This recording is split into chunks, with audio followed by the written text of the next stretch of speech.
రాష్ట్రంలో ప్రజలకు ప్రజాప్రతినిధులకు భద్రత కల్పించే పోలీసు వ్యవస్థకే భద్రత లేకుండా పోయిందని హిందూపురం మాజీ ఎంపీ గోరంట్ల మాధవ్ అన్నారు. ఇవాళ జిల్లా పార్టీ కార్యాలయం మీడియాతో మాట్లాడుతూ రాష్ట్రంలో పోలీస్ వ్యవస్థకు చంద్రగ్రహణం, ప్రజలకు శనిగ్రహం పట్టుకుందన్నారు. అడిషనల్ డీజీ సీతారామాంజనేయులతో పాటు సీనియర్ అధికారి సంజయ్ లాంటి వారిని నెలల కొద్దీ జైల్లో పెట్టారన్నారు. మరికొంతమంది ఐపీఎస్లను సస్పెన్షన్ చేశారన్నారు. రాష్ట్రానికి ఐపీఎస్లే రాకూడదన్న అభిప్రాయానికి తీసుకొచ్చారన్నారు. తాజాగా సీఐ సతీష్ కుమార్ సంఘటనను పరిశీలిస్తే ఖచ్చితంగా దీంట్లో అనుమానించాల్సిన విషయాలు చాలా ఉన్నాయన్నారు. సతీష్ కుమార్ ను పదే పదే విచారణకు పిలవడం వల్ల ఆయన మనస్తాపానికి గురై ఆత్మహత్య చేసుకుని ఉంటారన్నారు. లేదా ఈ కేసును పూర్తిగా ప్రతిపక్ష పార్టీపై నెట్టేందుకు హత్య కూడా చేసి ఉండొచ్చన్నారు. పట్టాభి అనే వ్యక్తి నిన్న సాయంత్రం 4 గంటలకే నేరుగా మా పార్టీపై ఎలా ఆరోపణలు చేశారన్నారు. కల్తీ మద్యం కేసులో జోగి రమేష్ అరెస్టు చేసినట్లుగా ఈ కేసులో కూడా ఎవరో ఒకరిని అరెస్టు చేయాలని చూస్తున్నారన్నారు. అందుకే ఈ సంఘటనలో సతీష్ కుమార్ ఇంటి దగ్గర నుంచి బయలుదేరినప్పటి నుంచి రైలు ఎక్కే వరకు మధ్యలో ఏం జరిగిందన్నది పూర్తి స్థాయిలో విచారణ జరగాలని గోరంట్ల మాధవ్ అన్నారు. పోలీస్ వ్యవస్థకు చంద్రగ్రహణము, ప్రజలకు శనిగ్రహం పట్టింది. అందుకోసమే ఈరోజు ఈ రాష్ట్రంలో ఒక సీనియర్ పోలీస్ అధికారి పిఎస్ఆర్ ఆంజనేయులు ఈ రాష్ట్రంలో ఫ్యాక్షనిజాన్ని, నక్సలిజాన్ని, రౌడీజాన్ని కూకటి వేళ్లతో పెకిలించిన సీతారామాంజనేయులు అడిషనల్ డీజీ స్థాయి వ్యక్తిని 50 రోజులు జైలు పాలు చేయడం జరిగింది. అదే కాకుండా సంజయ్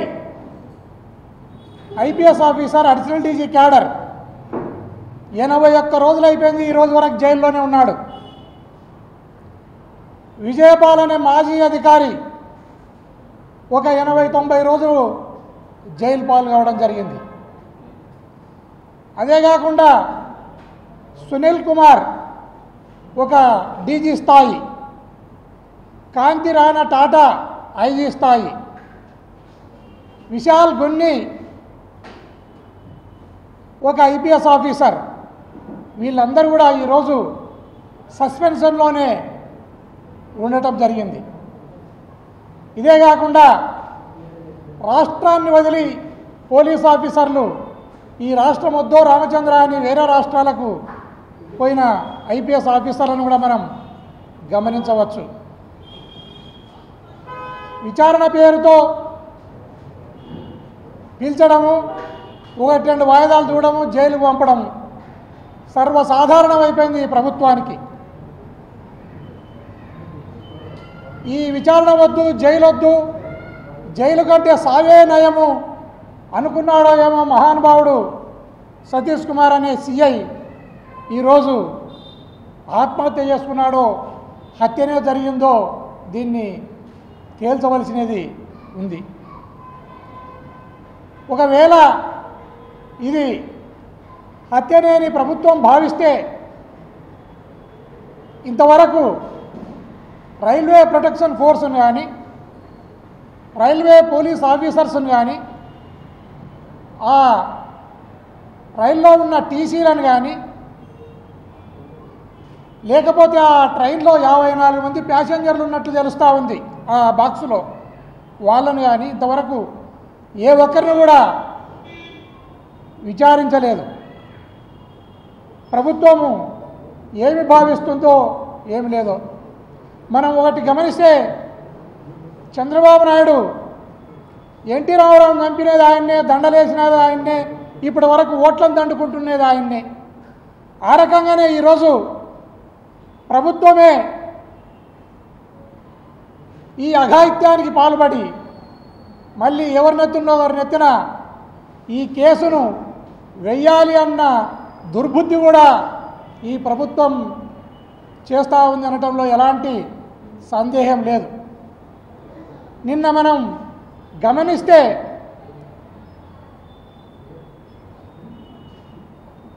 సాయంత్రం 4-5 ఏదో టైంలో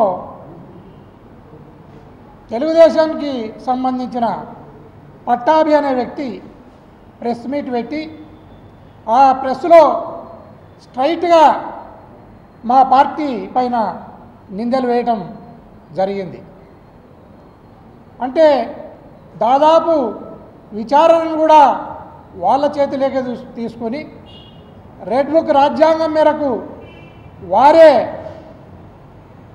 ఇలాంటి కార్యక్రమాలకు శ్రీకారం చుడుతున్నారనడంలో ఎలాంటి సందేహం లేదు. ఈరోజు రాష్ట్రంలో పోలీస్ వ్యవస్థకు, ప్రజల ప్రాణాలకు భద్రత కల్పించే పోలీస్ వ్యవస్థకే భద్రత లేకుండా పోయింది. అనేక మంది జైళ్ళ పాలవుతున్నారు, ఆత్మహత్యలు చేసుకుంటున్నారు. ఆత్మహత్యలు చేసుకోకుండా లేదా హత్యలు జరగకుండా ఈ సమాజంలో అన్ని వర్గాల ప్రజలకు భద్రతను కల్పించే పోలీసులకే భద్రత లేకుండా పోయింది, దిక్కు లేకుండా పోయిన పరిస్థితిని మనం చూస్తూ ఉన్నాం. ఇలాంటి దుర్భరమైన పరిస్థితి ఈ రాష్ట్రంలో ఎప్పుడు కూడా లేదు. నిన్న 7 గంటల ప్రాంతంలో ఇంట్లో నుంచి బయటకు వచ్చినట్లు బంధువుల ద్వారా లేదా సోషల్ మీడియా ద్వారా చూస్తూ ఉన్నాం. ఆ సతీష్ అనే వ్యక్తి అప్పటి నుంచి 12:30-12:30కు ట్రైన్ ఉంటే ఆ టైంలో ఆయన రైల్వే స్టేషన్లకు వస్తున్నట్లు మనము వీడియోల ద్వారా లేదా జనం చెప్తున్న మాటలను బట్టి తెలుస్తూ ఉంది. ఈ మధ్యకాలంలో ఏం జరిగిందో విచారించాలి. తర్వాత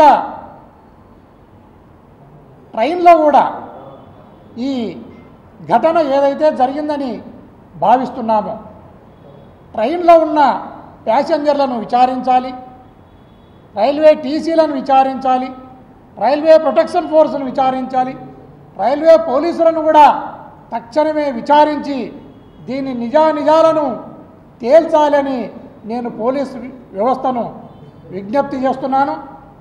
తర్వాత ఈ ప్రభుత్వం మొన్న అక్రమ మద్యం కేసులో జోగిని జైలుకు పంపించినట్లనే ఈ కేసుల్లో ఈ ఘటనలో కూడా ఎవరినో ఒకరిని వైఎస్ఆర్ కాంగ్రెస్ పార్టీ లీడర్లను ఇబ్బంది పెట్టాలి అన్న అభిప్రాయము ముందు చూపుతో వాళ్ళు వెళ్తున్నారని నాకు అనుమానం ఉంది.